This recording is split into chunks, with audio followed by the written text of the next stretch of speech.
Third year running.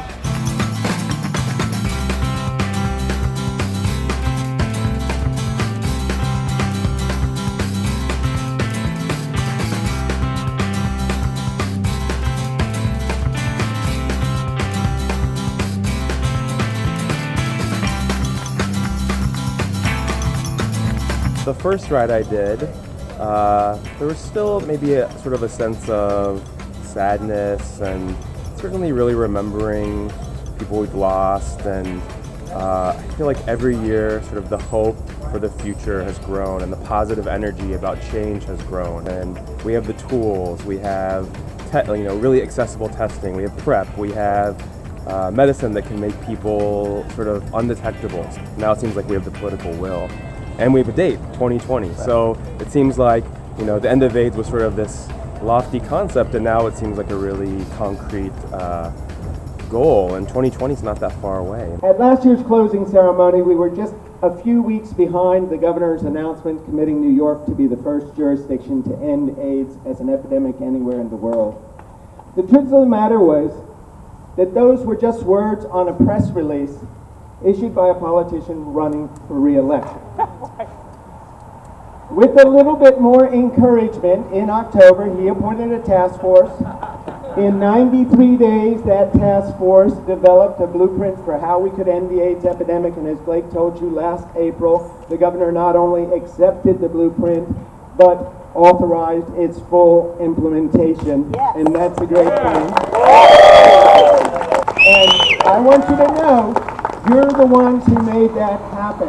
You'll be sending a message to the long-term survivor, the person who's lived with the virus, struggling for decade after decade, now dealing with the infirmities of aging, with a ravaged immune system and feeling all alone because his friends have all already died from the plague.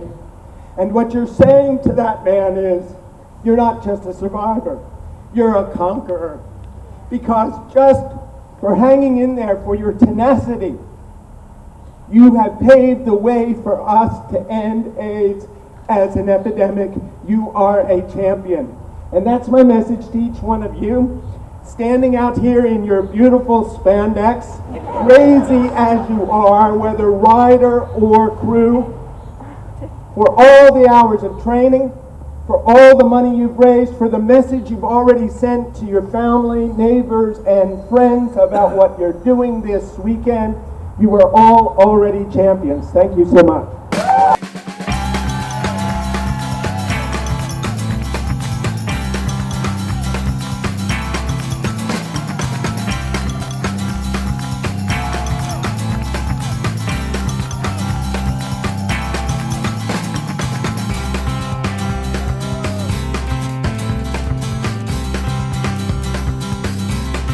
By 2020, that in New York City they would find a way to really end the epidemic. It was a lot more hopeful, more so than it had ever been really through my entire lifetime. So that's why it's really exciting to do it this year, because it seems like every year there's more and more hope, and we're closer and closer to really achieving that goal. So it's a pretty special year to do it. The Love Band. We are going to ride up the mountain.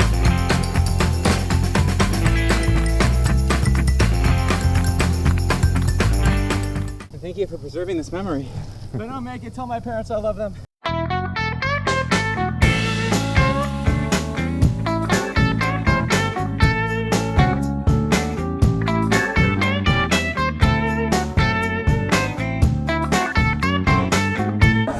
Enjoy this day. We have new friends, and we have friends now that we've known for years. And for us, it's a mission of love. It really is. As of August 8th, I celebrated 19 years living with the virus. And look at me.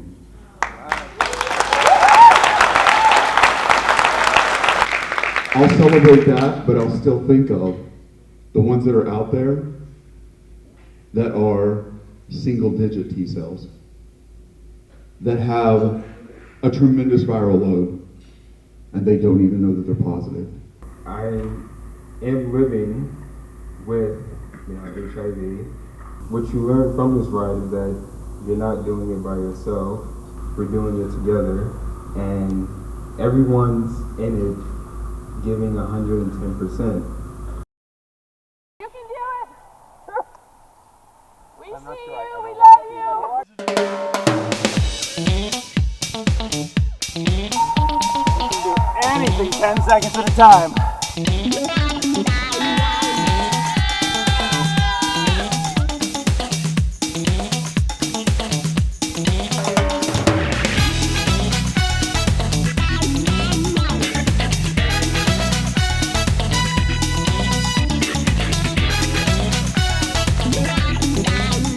Like you say, oh, this is a nice hill to walk.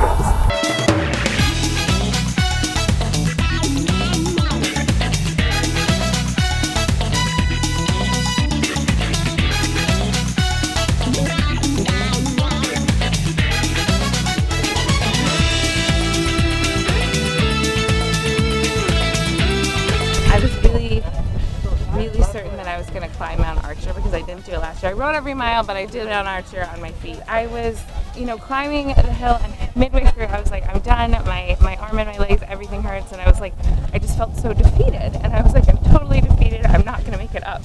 And so I started to get off my bike, and one of the crew members, I have to go find him, I don't even know his name, comes around, runs, he's like, get back on your bike, I'm going to push you. And he pushed me until I got halfway up, and we made it up the hill together, and it was just such this moment of this is a team. What I've seen is a difference this year is the amount of mileage I was able to do. Yesterday I was able to do 90 miles, so I just want to say that next year, which will be 2016, I'm in the Kenyan team heading for the Tour de France. So that's what this ride I think has gotten me to do, but the passion is still the same, the cause is still the same. We're still looking forward to having the end of AIDS by 2020, so that's why I came back this year. If the rest of the world was just like this microcosm here, this family, this group of people, if the rest of the world followed their example, we would have a safer, happier world. This is the most amazing thing I've ever seen. Breaking AIDS and Housing Works has this incredible combination of both a commitment and priority of love and community and family and celebration and joy, with this commitment to ending the AIDS epidemic and fighting for the rights of housing, employment, healthcare for all people. And I think you can't do one well without the other, and this ride is just a magical combination of them both. Go red, go team, bike ride. Go red, go white, go team, bike ride.